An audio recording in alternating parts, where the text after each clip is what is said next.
Here's 3 tools to help you live a life you love. Have you been feeling lost lately? Maybe a loss of identity, who you are, to try and reignite that passion that you once had? I've heard from a number of people lately where they really feel like they've lost that sense of self as they've been locked in their houses with their families, experiencing loss of jobs, loss of maybe income, or just life itself being disrupted. And there's this feeling of, who am I and what really is my passion? So today I wanted to give you some tools to rediscover your passion so that you can live on purpose and really live a life you love living. So how do you discover your passion and your purpose?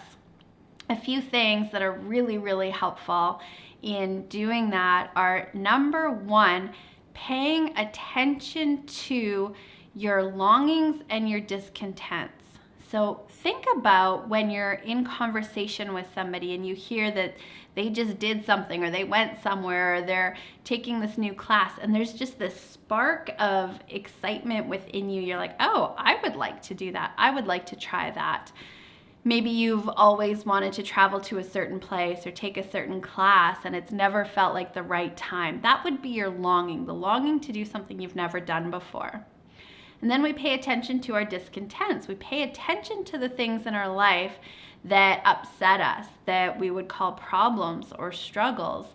And those discontents help us to get more clear about what we do want. So for me, a big discontent for some time was when I was in the corporate world, leaving my kids early in the morning and not getting home late at night. The guilt of that, wanting to be a good mom and successful in my career, there was a real discontent there.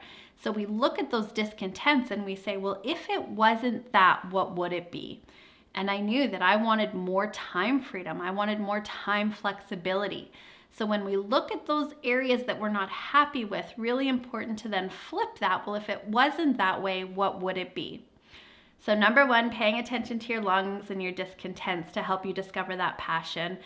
Number two, pay attention to the books you enjoy reading, to the websites you're constantly searching, to the conversations you're having that light you up. So really noticing, where does your interest tend to go?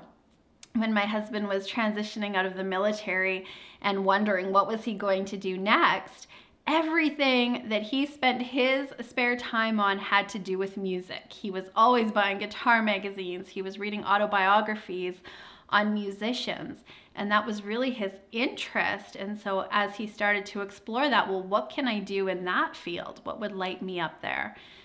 When you're having conversations with somebody and you just really feel reignited and you feel more excited than when you first started that conversation, that's a sign and a signal about what your passion is.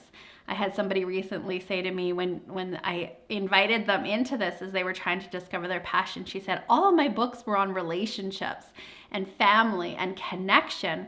And that's really what I would love to do, is to help people have deeper, richer connections and enhance their relationships. So pay attention to the books you're reading, the magazines you're reading, the websites you're visiting, the conversations that light you up.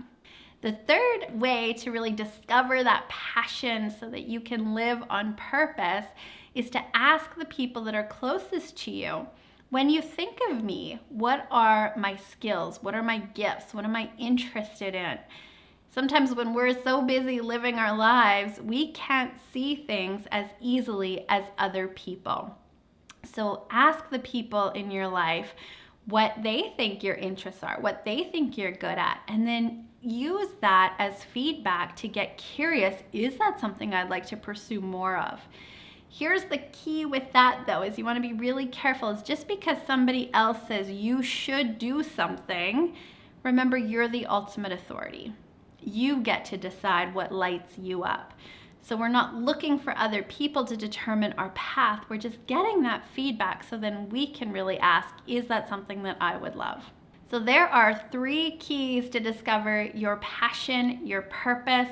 This is so important for each one of us. When we're living that life of passion, that purpose, we're healthier, we have deeper relationships. Life is easier. We are not meant to settle. We are not meant just for a mediocre life. We are meant to live on purpose, to have that passion. Take some time this week and begin that process of discovering what your passion is, what you would love, and use these 3 tools to help you really discover that. Here is to you living a life you love.